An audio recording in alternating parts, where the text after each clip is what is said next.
How's everyone doing? Okay. All right. So this is part of a series of talks on the four great vows, but I've begun to kind of parse them out into what is called the 15 practices, 15 minds. We've gone over the first set of four, which is the four methods of conversion. And then we spoke about four immeasurable minds. And tonight, we begin the four great vows. And then three gates of liberation. So together, 15. It's important to talk about the four methods of conversion because they're very much kind of interpersonal practices. And the attitude for measure immeasurable minds that accompany that before we get into tonight's topic. And this is all in the context of the Chan liturgy. We chanted during retreats, but people have comments or questions about it. So it's important to understand what we're chanting, and the chanting is part of the practices centering around our path of the Bodhisattva.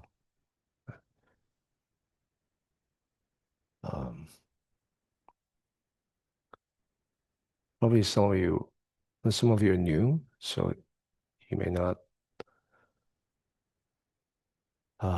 understand what a Bodhisattva is. How many of you have a question about a Bodhisattva? Okay. All right. So I don't want to take too much time going back to the basics, but very quickly, there are three main paths to the Dharma practice. This is how I kind of categorize them. Not necessarily how Buddhism, in the traditional sense, would parse them out. So the first path, the reason is that, in pre-modern time, in the context of India, where there's a lot of different spiritual traditions and practices, hence there's a need to reconcile different kinds of practices. And because of that, there's naturally kind of religious competition, within Buddhism and also in relation to other traditions. So some of the traditional Buddhist language kind of emically provides a kind of hierarchy, the purpose of which is to assimilate different practices into one's own tradition, which of course is the best tradition, but also to differentiate. So that's why I'm not following that. We live in a different time, so I see them, and also besides doctrinally distinguishing different paths and providing hierarchy, there's also this tendency within pre-modern Buddhism to geographically map out the different traditions.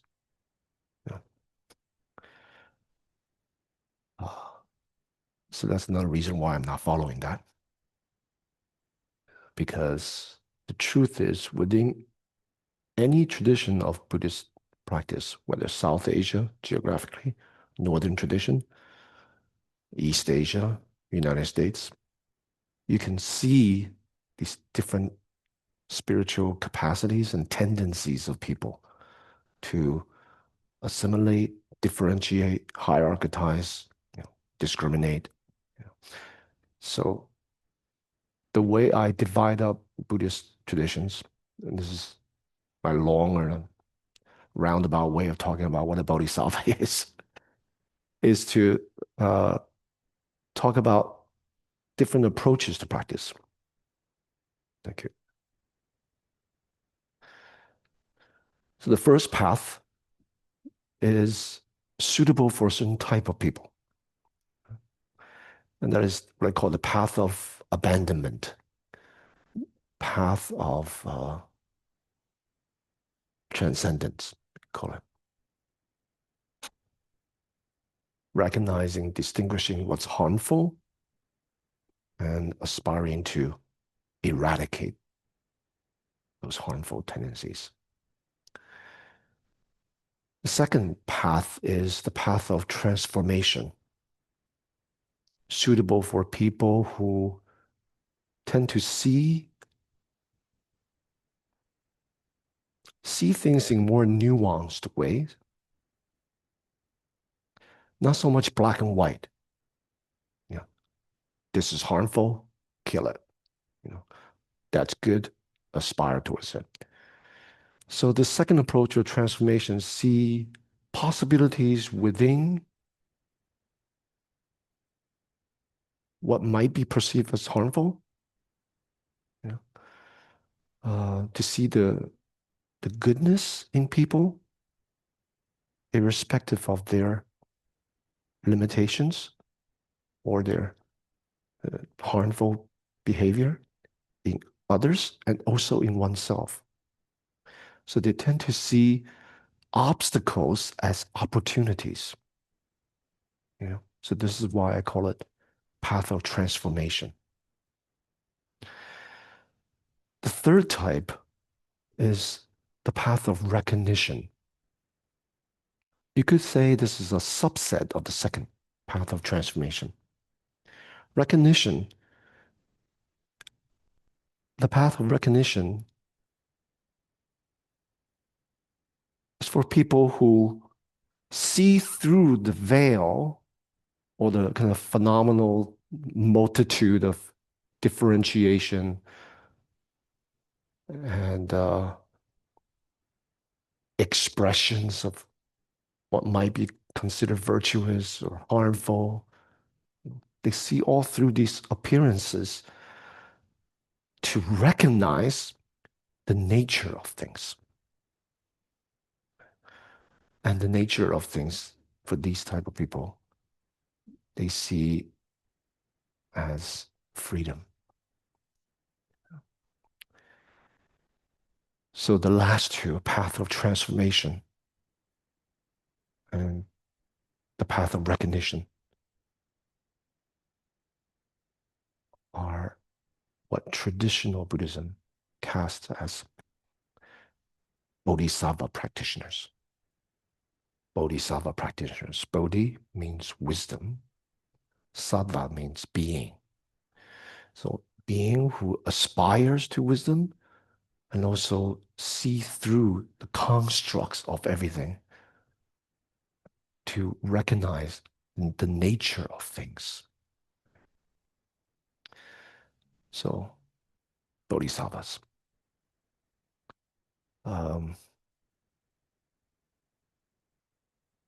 So traditionally, this would describe people who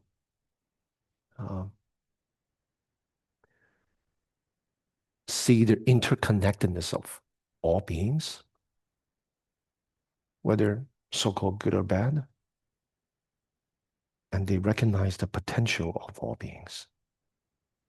It's just a matter of how to work with sentient beings, how to work with themselves. The sentient beings that we see outside, living beings, the people, and also the sentient beings within our own heart. So that's the bodhisattva. To bring forth the full potential of what we call Buddhahood. Right? Buddhahood, in case some of you don't know, but Buddha means awake. So it's Bud. So when we say Buddha, it's one who is awake. Awake from what? The delusion of selfing and othering, experiencing the world in a very polarized, discriminatory ways. Is able to dismantle this tendency of kind of oppositional habit, force. So a person who has woken up to the true nature of things. That's what we call a Buddha. And in traditional language, the stages of the path, different Buddhist traditions has laid out very complicated ways and also very simple ways. So the Chan tradition, which gave rise to the Song tradition of Korea and the Zen tradition of Japan, that's rooted in China, the Chan tradition, Chan, Song, Zen tradition, tend to bring all the kind of philosophical, complicated teachings down from the clouds to make it accessible, right? In a very practical way. So that's why, in a very practical, inclusive, and direct way, right? So that's why even in the outer shell of Chan Zen tradition, temples and practice centers, you will see representation of the Buddha in very minimalist way, very direct way, as opposed to very ornate, very colorful, elaborate, that. So, like our altar, for example, just wood altar. You don't try to paint it any color. The Buddha, you don't need to paint. It's wood, right? And the things on the altars are also very simple, So it starts from the external representation to the actual methods of practice is also very down to earth, practical, humanistic, and direct. So this tends to be the Chan Zen approach. And this belongs to the path of recognition. Okay, does that work? Is that a working definition? Right. So this whole series of talks centers around the Bodhisattva practice. How does the Bodhisattva relate to others? How do they relate to themselves? How do they engage in practice? And one of the defining features of the Bodhisattva path, the path of transformation, the path of recognition, right, are the four great vows, which I'm unpacking into the 15 minds practices. So tonight we talk about the four great vows. And the four great vows sounds very lofty, inconceivable, but they have kind of absorbed this, inherited this framework of the four great vows from the path of transformation, all the elaborate doctrinal practices of transforming obstacles to opportunities in the what we call the Mahayana tradition. So they've inherited this, but they have gave it their own twist in the understanding. So the four great vows are what? First one, sentient beings are innumerable. I vow to save them all. I vow to deliver innumerable sentient beings. And before your mind starts spinning, how is that possible? Deliver, save all beings? Right? Suspend that thought. I'm going to get to that. To deliver innumerable sentient beings, to cut off or transform countless, numberless vexations and afflictions. How to master limitless approaches to Dharma, the practices. To do what? to attain unsurpassable Buddhahood. Right? And that is the goal of this Bodhisattva path, right? The path of transformation and the path of recognition, the nature. For the path of abandonment, the goal is not Buddhahood. Yeah. The goal is liberation from the poisons and obstacles, harmful things that obstruct our freedom. Right? So typically it's called nirvana. Right? So sometime along the development of Buddhism, the soteriological, the theory of liberation, the soteriological goal has shifted from uh, nirvana to Buddhahood. There's a great big difference between abandoning all the poisons of the mind to a full-fledged Buddhahood, which is developing full potential as a human being. Right? So you can be free from the poisons of greed, hatred, ignorance. It doesn't really require you to cultivate compassion to do that. Does that make sense? It doesn't really require you to perfect patience. But the path of transformation require you to do that in order to be a perfected being. Right? So it's one thing to, for example, dump out all the gunk, the muck inside of a cup. That's one thing. Then to wash it clean and then fill it with juice, right? Or delicious drink. It's completely different. You understand the analogy? So the path of abandonment, just dumping out all the stuff, clarify. So that shift to Buddhahood, that requires a lot. That requires you to dump out all the muck, but also to clean it and then fill it with, you know, savory juice, quench the thirst of all sentient beings. Right? And whatever the needs of sentient beings and their spiritual capacity, their spiritual aptitude, you're able to meet that perfectly. That takes the skill of Buddha, the fully awakened one. So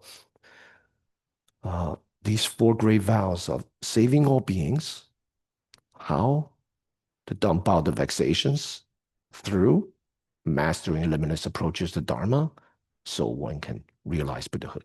So there's an intrinsic connection in the sequence of these four. Right? They're called the four great vows. And that defines the epitome of the Bodhisattva path, essentially. The first and the fourth, sentient beings and Buddhahood, are intimately connected. From the Chan perspective now,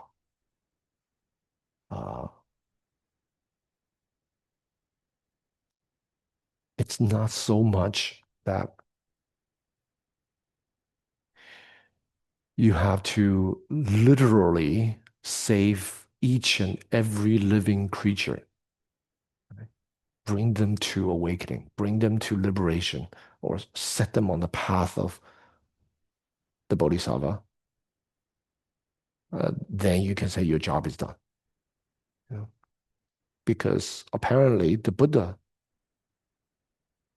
became a Buddha because he has fulfilled his Bodhisattva path. If he has fulfilled his Bodhisattva path, what the heck are we doing here? Because we're sentient beings, right? Obviously, he hasn't saved us, right? So it's not that meaning. Or even during his time, there are all these religious competition, all these different things. So it doesn't mean literally. So Chan typically explains this as sentient beings of one's mind.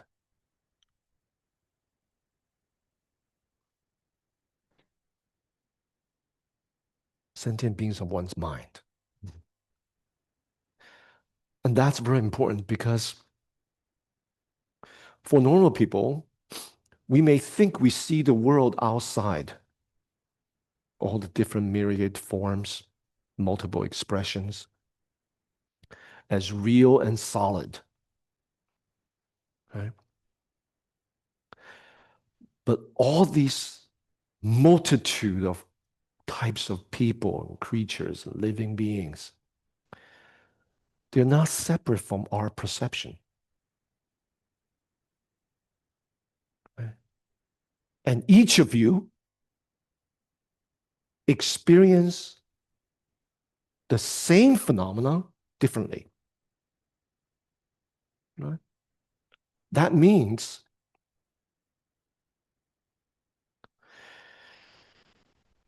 where's the locus of sentient beings?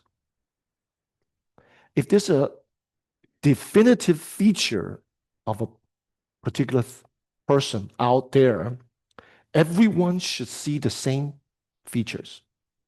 Now, this person is a jerk. Everyone should agree that. If there's actually a jerk outside.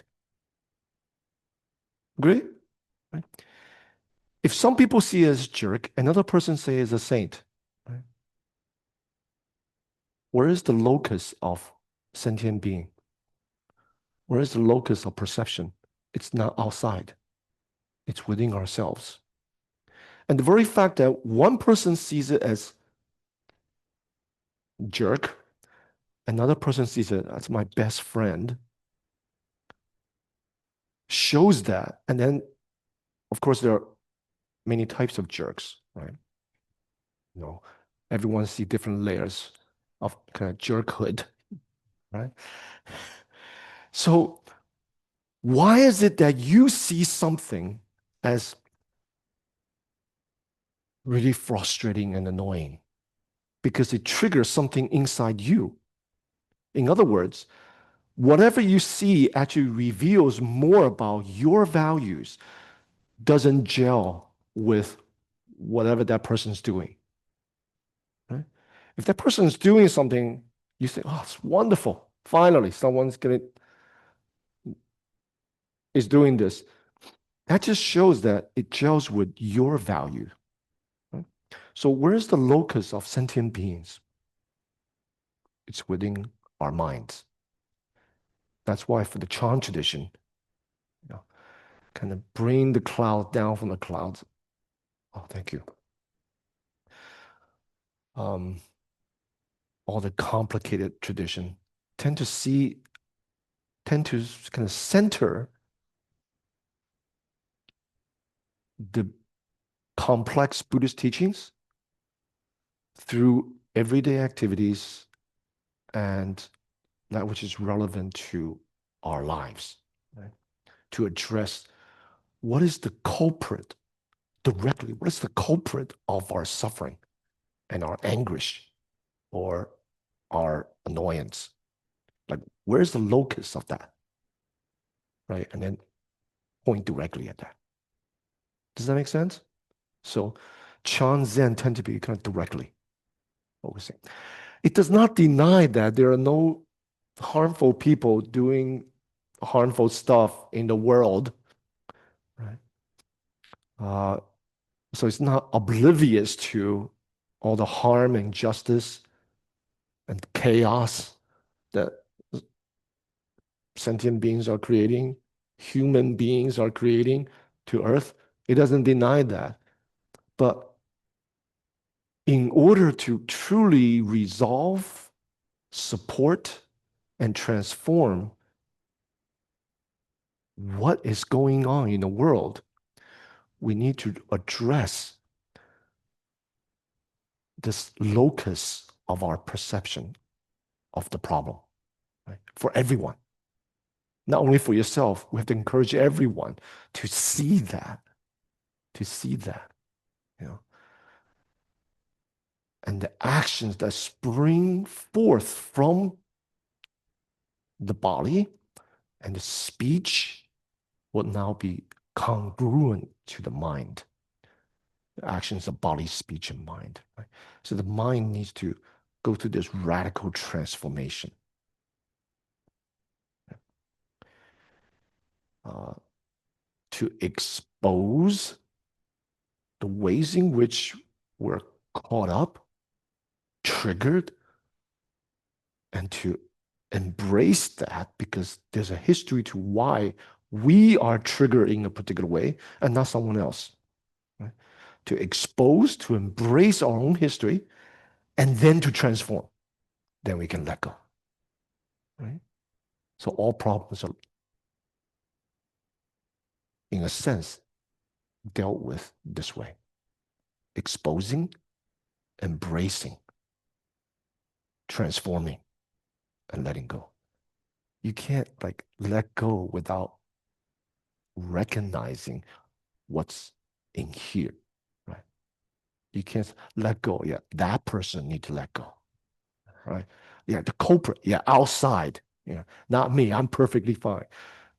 That that's not how reality works, right? If the problem is really outside, everyone should see the same thing. Right? So it's just certain things that you're triggered by. So if everyone sees it this way, they can be more transparent to their own idiosyncrasies, tendencies, and they're very aware of that. And that's the way to solve social problems, individual suffering, you know, and for a possibility of peace, harmony in the world. And the process of doing that goes back to my previous talk about 4 methods of conversion. Right? Generosity, how to relate to sentient beings, to get them to see that. Right? You can't just tell them right away. That usually doesn't work. No one wants to hear you blabbering about, what you ought to do. Right? So, develop a kind of friendship, right? Generosity, gonna give, support, and then you're gonna use kind speech. They have to feel heard, seen, cared for. Right? These are the 3 big ones. Right? I want to be seen. I want to be heard. I want to be loved. Right? Sentient beings must kind of feel that. Right? So, uh, and then you gotta do things with them. Right? So generosity, uh, kind speech, and you gotta do things with them. So they feel you kind of a sense of community. Right? Um,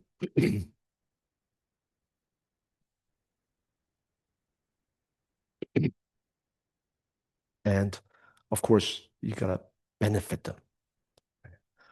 So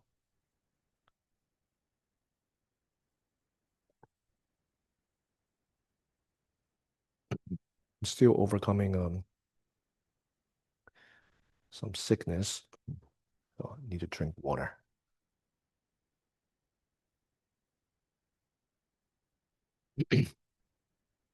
So 4 methods of conversion, of building alliance, you could say, in modern language.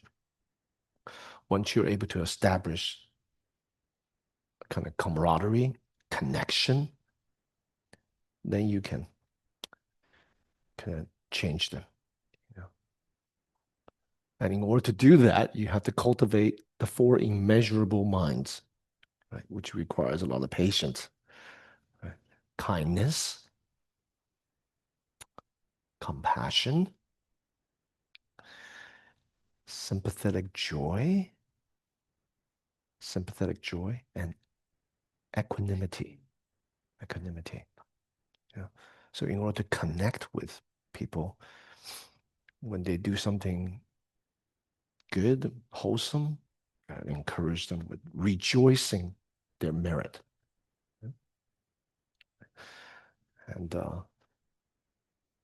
and you gotta befriend them. That's basically kindness, compassion. So Maitri or metta is befriend them, providing them with kindness and love. You gotta cultivate it yourself. Compassion is very different in Buddhism. Compassion, so kindness is to offer goodness, happiness, love. Compassion is the removal of causes of suffering. You can't just do one and not the other. Right? And then sympathetic joy, to rejoice in their merit. And then, of course, equanimity. Not only certain people you're good at, your, your containers, the containers that we have, the discriminations that we have about this is a friend, that's a foe. This one I don't really care. Like these kind of the ways in which we compartmentalize and cut up people into different camps, right? That must diminish. Right? So we have to see everyone as equal potential. So through the first 8 practices, 8 minds, then we can deal with the 4 great vows, which lies at the core, the epitome of the Bodhisattva practice. To save all beings is to save all sentient beings of our mind. To recognize that at the first stop, we have to recognize the greed, hatred, ignorance, jealousy, discontent, arrogance. These are all, in a sense, sentient beings. All this is laid out in the Platform Sutra, by the way. Chapter 6 on repentance practice. And so, in a sense, is to see all sentient beings, all the manifestations that you actually see. This is a good person, this is a bad person, this is a jerk, that's a saint. All these things is to recognize they allow you to see your own mind, your own discrimination. Does that make sense? It's like they become mirrors. So they help us to expose our own discriminations. You see?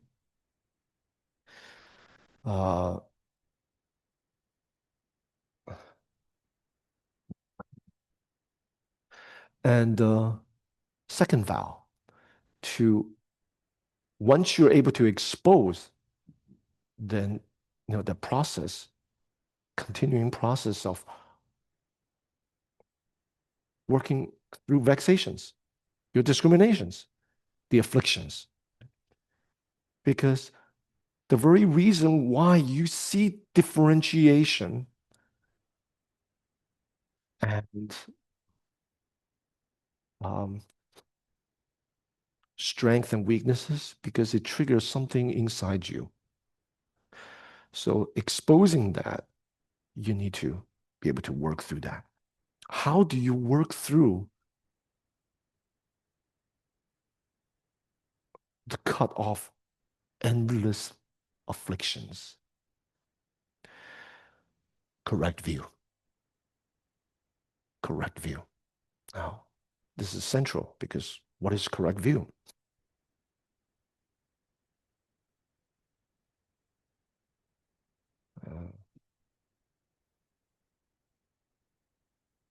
The correct view is being the path of recognition, belong to the path of recognition. You see the nature of things as opposed to the superficial appearances. Through the superficial appearances of good, bad, having, lacking, gaining, losing, evil, harm, virtue, through the superficial appearances, we're able to take ownership. But the way to deal with them within ourselves is to recognize the true nature. And that nature is freedom. Right? To recognize it within ourselves, to also recognize it in others. Now, I know it's very difficult, especially those jerks that we see, to recognize they are actually free. They're actually empty. There's no substance to them. Very difficult, very difficult. Because we are wired as a human species, neurologically, our brain is built for survival. It's not built for liberation. It's not built to make us happy. Right? The way our brain is wired to recognize threat. So the amygdala will work with the hippocampus memory to recognize what is the threat. Right? And then it sends out defense mechanism to the sympathetic nervous system. Right? Our whole being is wired to do this. Right? And that's why we have a negative bent when we see things. We can be very critical on other people, but we're very kind to ourselves, lax with ourselves. Right? So when we tend to see negative things. Now, our species are neurologically wired this way. Maybe in the old days, there used to be dinosaurs, saber-toothed tigers chasing us around, but we can totally see some people as, saber-toothed tigers, right? It doesn't really matter. We can see our boss or our workload as causing stress. There are studies about how, so I hear, um, studies of how hearing someone complaining, just by hearing someone complaining, over time, it shrinks your hippocampus, like memory. It messes up your brain, because it's a threat. So you're constantly sending out cortisol. So you're constantly getting ready for fight or flight. In other words, you're constantly generating defense mechanism. It's not good, right? Uh, so the point is, it goes against our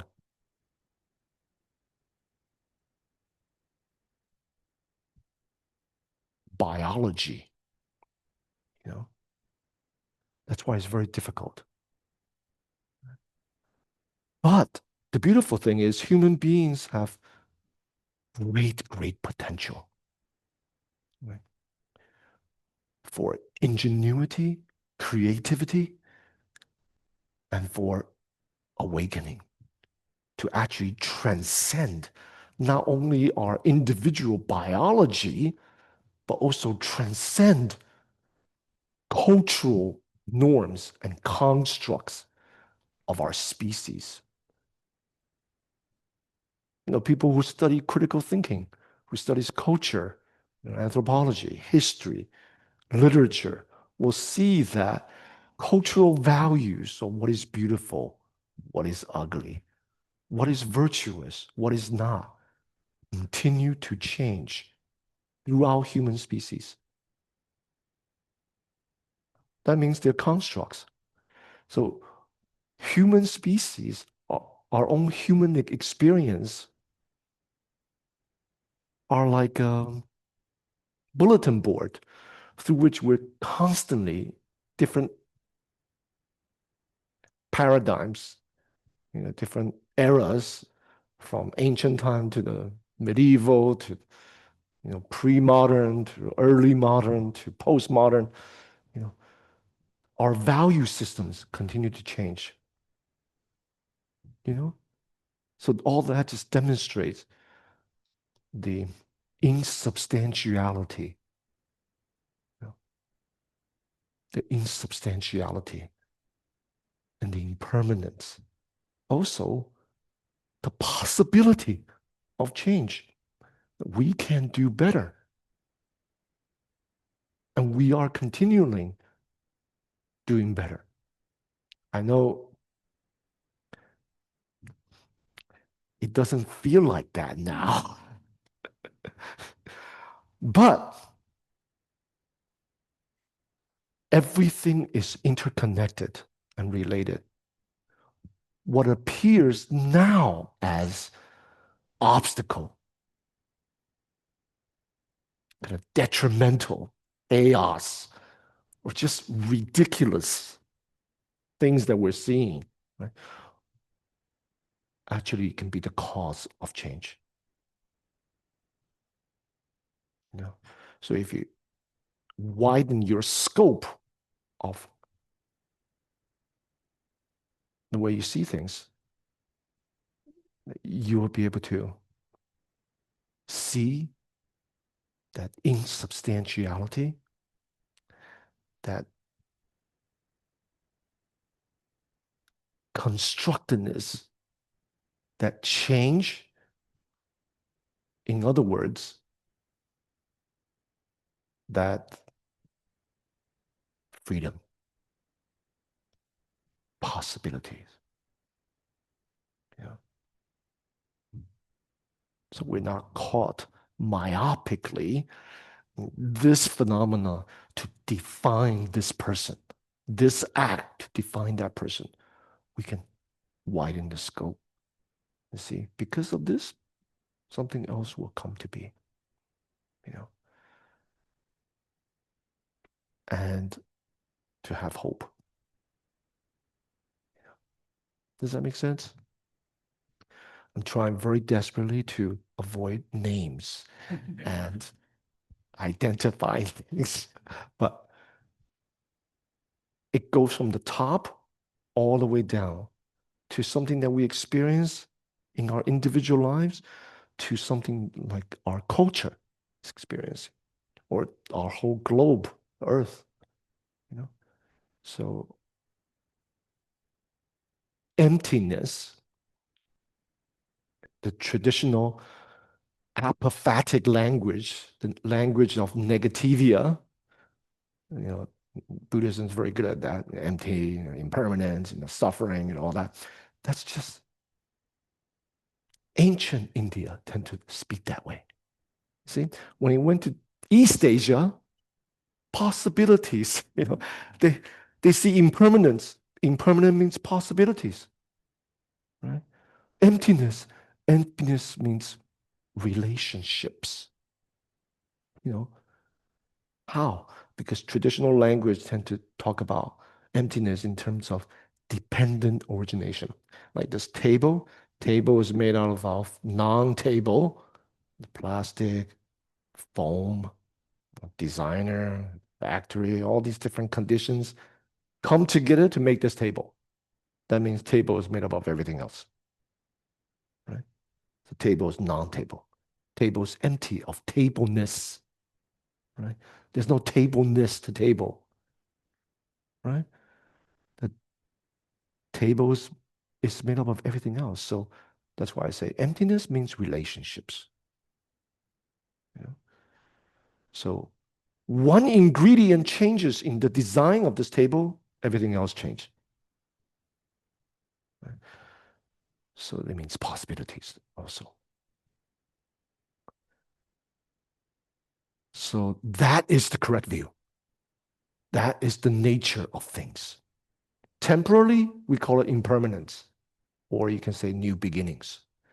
Spatially, we call it emptiness, or you can call it possibilities and relationships. Does this make sense? New beginnings,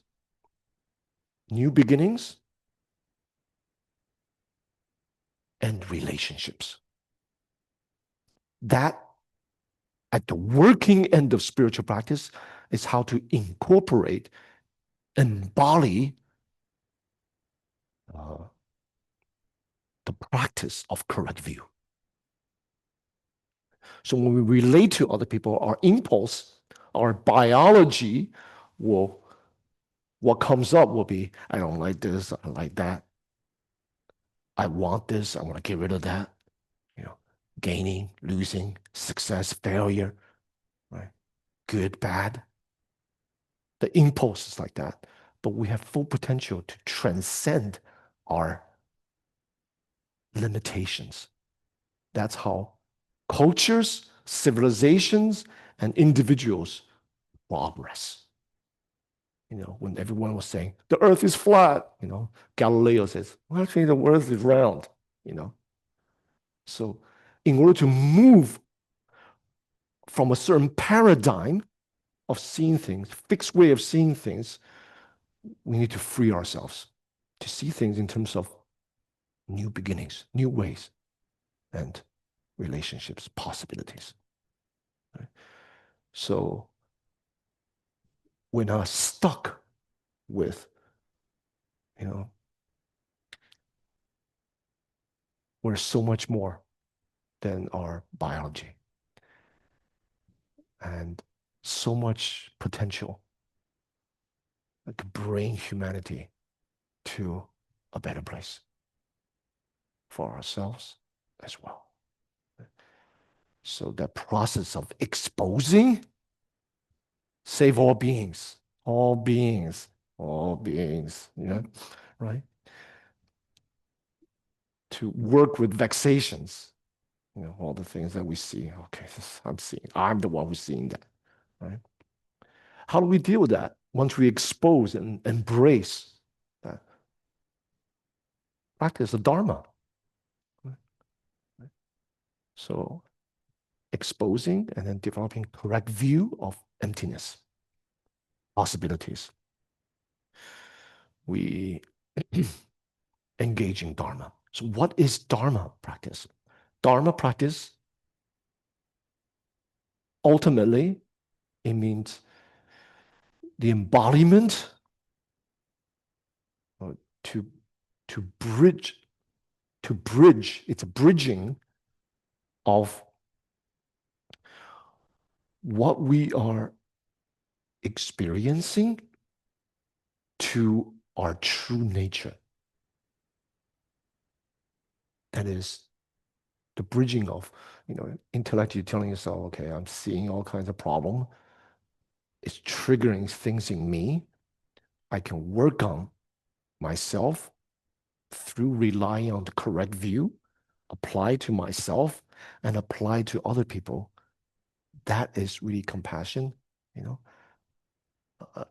So you allow others to be, but you see their potential.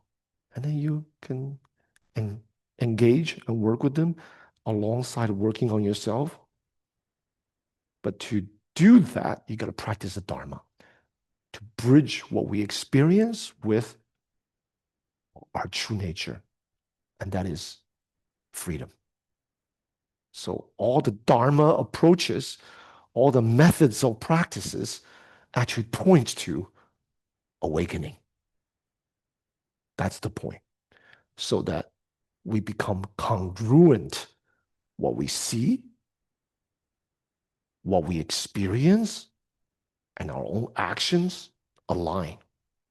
Not like talk one way and your own actions are doing something else. Right? So congruent with our own self, body, speech, and mind, and also congruent with our actions. Right? So that is the Dharma, the upright Dharma, that which is true within. And the methods just points to that. Freedom. And the fourth vow of liberation, full Buddhahood. It's very interesting. What is the function of this Buddhahood? How many of you have read the Platform Sutra of the Sixth Ancestral, right? Do you recall how it defines the four great vows, especially the vow of attaining Buddhahood? Very interesting. It says humility, humbleness. Because if a person truly sees their Buddha nature, not only in themselves, they actually embody Buddha nature, they wouldn't be arrogant at all. So anyone who's arrogant, who say, I have spiritual awakening, good job. whereas all of you pitiable sentient beings still suffering, that person definitely has not awakened, because what they see, that Buddha nature is freedom in all. So there's an equanimity, there's equity. That's the true meaning of humility, humbleness. See, it's very interesting. Chan Master Huinan, that's how he interprets that. To me,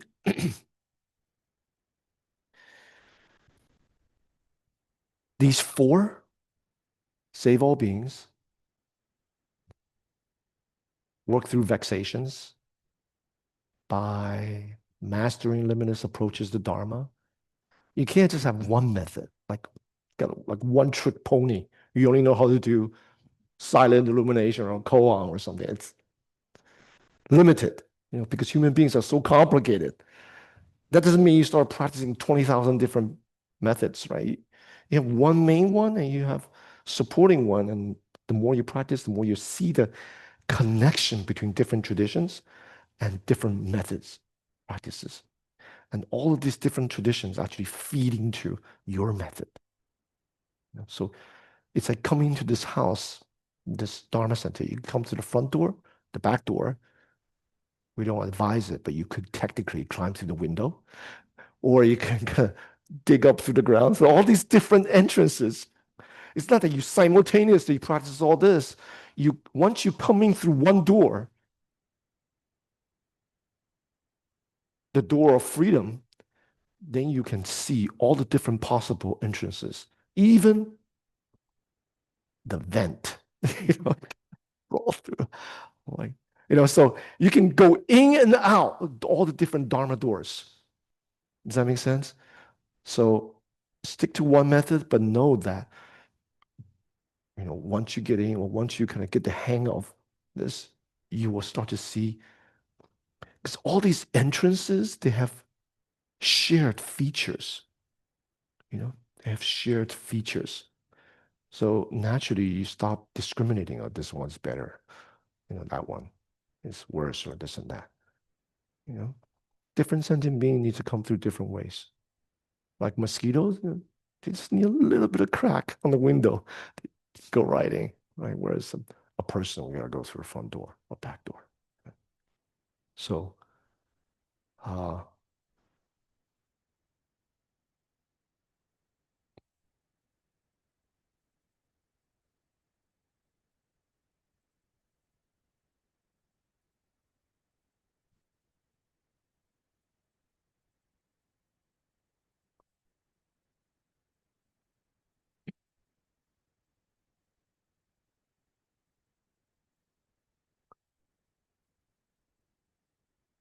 to me, I was getting to this point.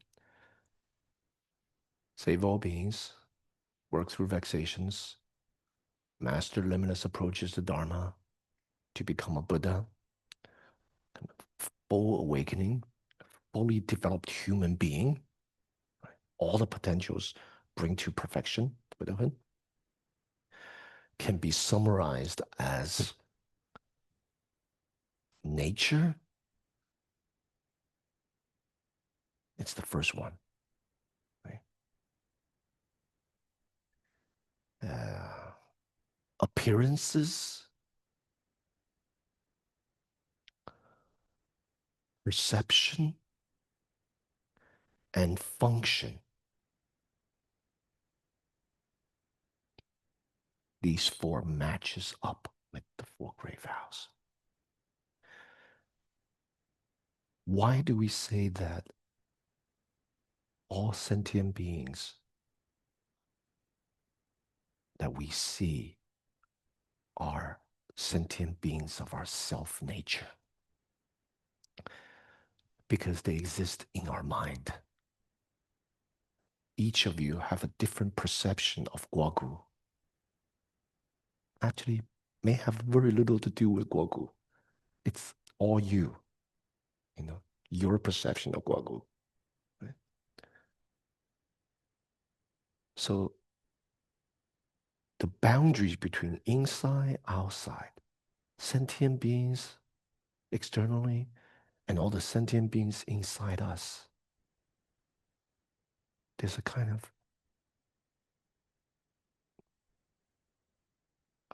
natural connection from the perspective of their nature. That's why I say the essence or nature is talking about the first vow. Second, vexations. Vexations deal with the multitude of appearances of things. Right? We need to expose that. And each one of you is different. So you need to find out, discover through your practice, what comes up, what's your habit tendencies, right? The appearances of them. How does it manifest in you? Right? That's why I call that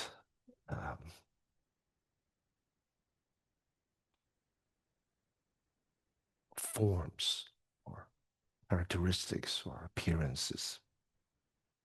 The third one, all Dharma points to awakening. Right? And perceiving one's self-nature, to see your self-nature, that's the point of all teachings. Right? That's the point of all Buddha Dharma. It doesn't matter what tradition. Right? So that's why perception is the third one. And then the last one, function. How does Buddhahood, how does that function manifest? From the Chan tradition, it's this equanimity, this, kind of non-hierarchical equity expressed through humility and humbleness, as a kind of natural expression of awakening. So that's the way I see it. In Chinese would be 性相见用，性相见用。Not that is relevant here. Oh, we have one. But sometimes there's people online. Now, I don't want to only talk about this in terms of like what it is, Four Great Vows, because the Four Great Vows are intimately connected with what is known as, as I mentioned, the heart of the Bodhisattva path, right? The Four Great Vows. And that really points to the word Bodhi. Right?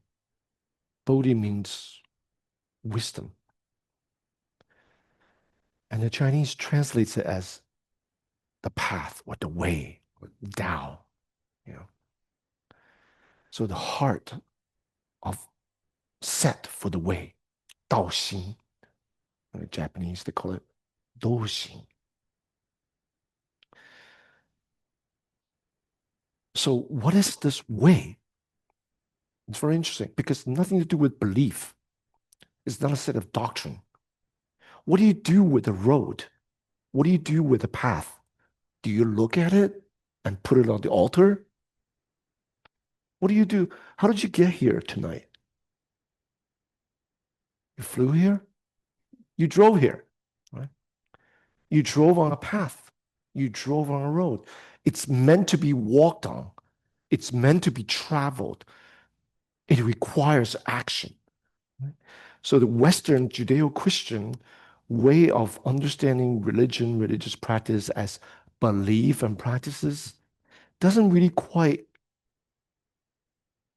match the kind of Asian understanding of spiritual tradition. Right? It's meant to be walked on. It's meant to be actualized. It's meant to be traveled on. And in the process of that traveling, we need wisdom. The wisdom is that nature to see things in terms of new beginnings, in terms of connections and possibilities, emptiness. Right? So emptiness is not a static thing. It's not even although it does include meditation methods, techniques.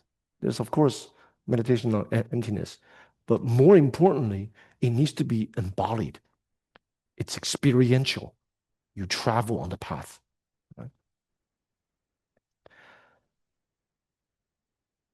And our tradition really focuses on that moment in which you are so inspired to practice.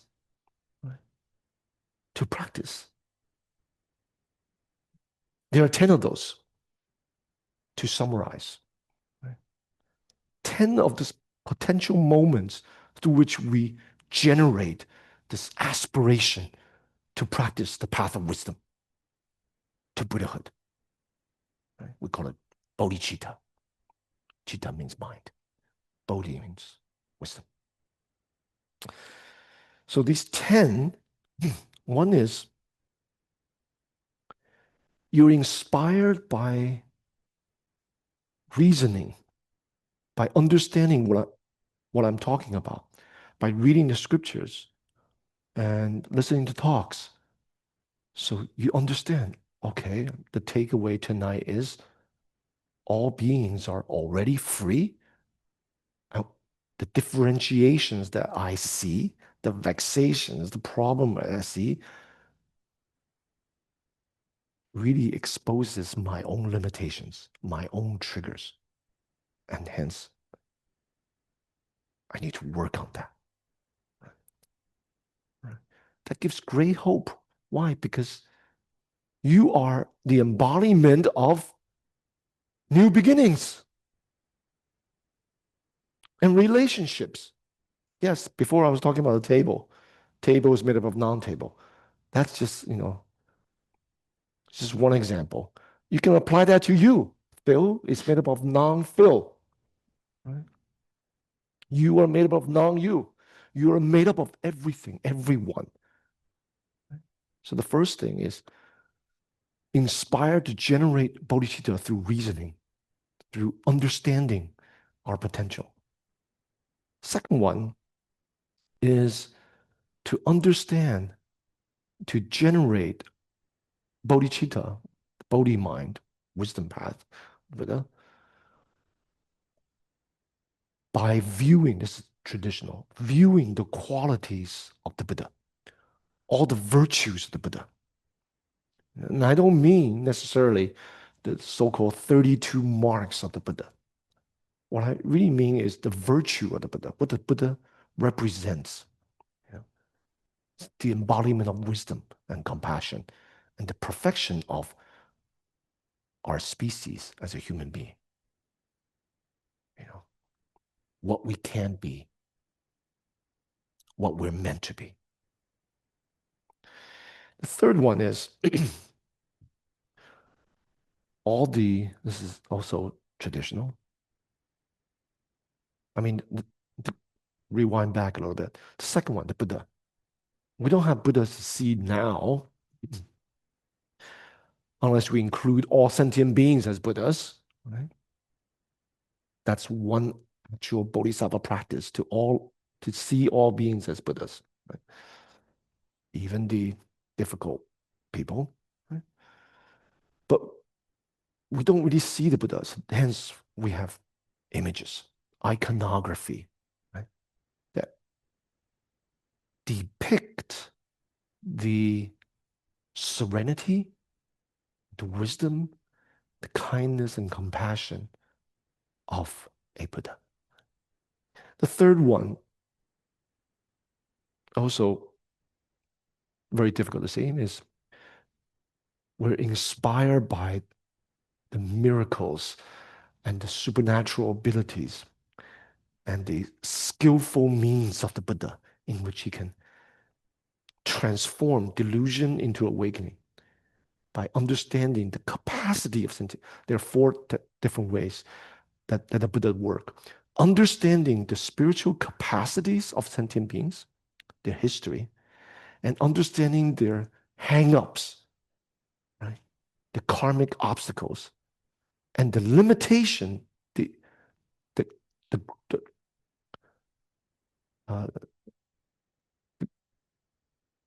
the extent to which they are caught, right?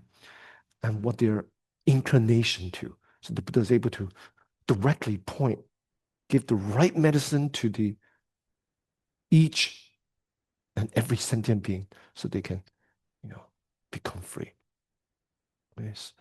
So all that is included in the supernatural powers of the Buddha, right? The virtue. Next one is by hearing the different teachings, studying the different teachings, we give rise to Bodhi mind, bodhicitta. And the next few are quite interesting. The next one is by traveling, by seeing different cultures, by seeing different civilization, going to foreign places. That will inspire you to see that all the manifold ways living beings, human beings, can live their life. And to really reflect on that, that will give rise to Bodhi mind. And the next thing is related to different places and traveling to different foreign lands is the multitude of sentient beings. To contact as many sentient beings as possible, as many people as possible, right? To understand how people live and understand their perspective on things, right? That's very interesting. And in that process of exposing to different traditions, different spiritual practices, different paths, different religious practices, that will also inspire. You'll be able to inspire, draw out the goodness in all these different practices and inspire the compassion, for different people. Next is to witness the different destructions, the ways in which human beings destroy each other, right? The things that they invent, the things like policies they create, mechanisms that they engage in, how sentient beings destroy each other, that will bring out the compassion. And the ways in which, the next one, the ways in which they transgress from their true nature of freedom, how far down the road that they're actually going the wrong way. And the last thing is, this is all related to a suffering experienced by people. Right? So these 10 comes from the Tiantai tradition, work by Zhi Yi, the Mohe Zhiguan, the great shamatha vipassana practice, talking about how to generate the bodhicitta. Now, we don't have a Buddha, but I can tell you myself, you need not see the Buddha like the second one. Right? The first one was reasoning. You can see like a teacher. Like when I first saw my teacher, either the first teacher when I was 4 or the second, my root teacher, Master Shen Yan. Like when I saw them, I immediately felt inspired,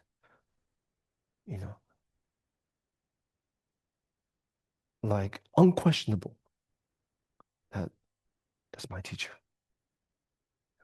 Or you see some great practitioners and you just feel this immediate resonance, That's like the effect of the second one. Let's see the Buddha at work. You can't explain it. It's not like the first one, like reasoning through understanding the teaching and so on. It's this heart, this connection. You know, uh, and sometimes people can get that from hearing the Dharma. Right? How many of you, for example, have came across different passages in the scripture or Buddhist writing, any kind of literature, that you actually have this effect like uh, goosebumps, or like the hair kind of stands on end, and you just feel like this resonance, or you see something and you don't know why you're crying. You just tears just come out. You're so moved by it. Raise your hand. Yeah, that's what this is. You know, or some other means.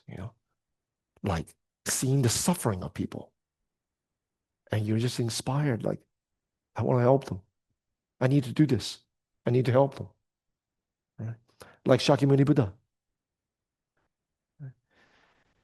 sheltered by his father to prevent him from, the prediction that he received when he was born, that your son is gonna become a mendicant, like a beggar. He's gonna go to the woods and realize awakening. What? I want him to succeed me, to take over my kingdom. So I'm gonna shelter him. And when he see suffering of sentient beings, old age, sickness, death, 28 years old, never seen anything like that in his privileged life. It was like trauma, basically, seeing that. It was like, that, we're all going to be like that. I have to save everyone. I have to help all beings, so there are different ways.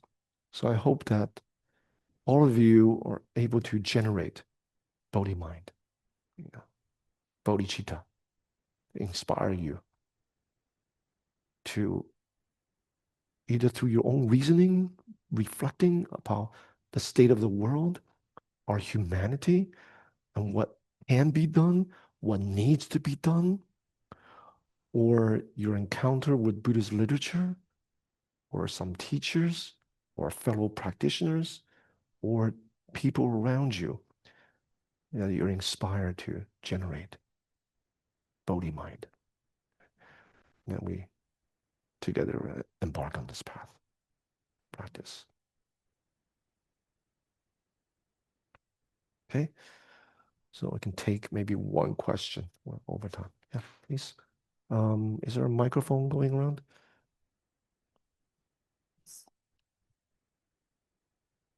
Yeah, give it to me. I'll pass it.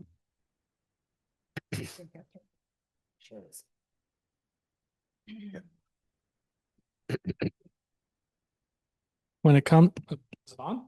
Yeah. Okay. When it comes to saving sentient beings and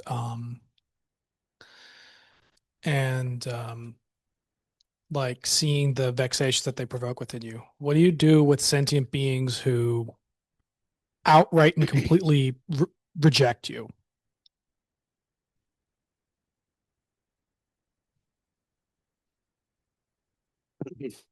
We can't save sentient beings if they're not open to it. There's always causes and conditions at work. There's always karmic affinities at work. But there's definitely something we can do, right? Because what triggers within us exposes our own limitations. Right? Like, for example, if we become very angry, that's because you have the seed of anger inside you. That means the three poisons are there. So we can at least do that part. Does that make sense? And when opportunities arise or are created, and when we can recognize those opportunities, then we act. Sometimes it's not us who do this changing of sentient beings, right? I spoke about this in earlier talks about working with causes and conditions. We have to recognize, right? They reject us, whatever. Recognize. Sometimes we have to adapt to causes and conditions of sentient beings. Sometimes we have to wait for the proper time. Sometimes it requires us to create the conditions for the change. And in that creation, it may not be you who's going to help that person, but the most suitable person may be someone else. You know what I'm saying? So it's, and the timing of things. So there's so many things we can do. So many things. You know, we can adapt. We have to recognize it, but we have to adapt. Right? We have to wait. Sometimes we have to create the circumstances. Right? Everyone has agency. Power and influence and impact, it's not top down. Although those people at the top think that's how it works. But people always have agency. Especially in our day and age, everyone's got a cell phone. You know, we can record. We can have our voice heard. We can impact. Do you know what I'm saying? Yeah. It may not be us who's doing the helping, but we can begin with ourselves. That's the main point. That's the Chan view. Right? As for the external circumstances, we recognize, adapt, wait, and create. It's not linear. Like I do this, it's reciprocal. The more we adapt, the more we are close to that person, the more we see opportunities, recognize. Right? The more we see opportunities, the more we can create. Or sometimes it requires us to wait. So there's always a lot we can do, right, in working with sentient beings. It probably would help to review all the previous talks. There's, there's a lot of substance in that. Yeah. How to work with people. Yeah. Another question? Just a quick follow up that I think wasn't captured by my first question. What do you personally, or well, what does one do when their anger boils over? Like, as a hypothetical, like let's say like a breakup where both sides like just are like where you and the other person are just completely at odds. Yeah. You take care of your health. You take care of your nervous system. Nothing really gonna get accomplished when you're in the heat of it and you're just like selfing othering. So you just, so for example, when I encounter difficulties, I'm kind of trained, and my instinct actually is relax.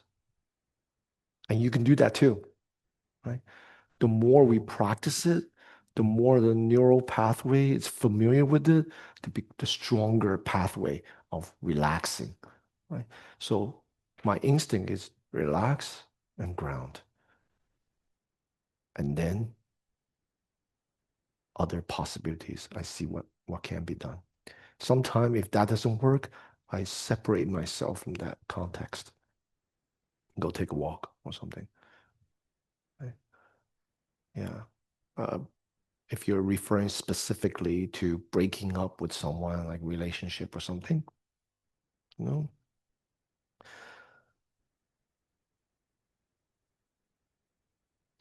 relationships were complicated. They break up for a multitude of reasons. It may not be bad. It may not be bad. What appears as not so good, there may be a silver lining in that. What may appear to be wonderful, maybe it's not so wonderful as you think. So sometimes giving a distance, you know, help us to reflect on what's going on within ourselves, to see ourselves clear. Yeah. Yeah. Okay. All right. Have a good night. Thank you.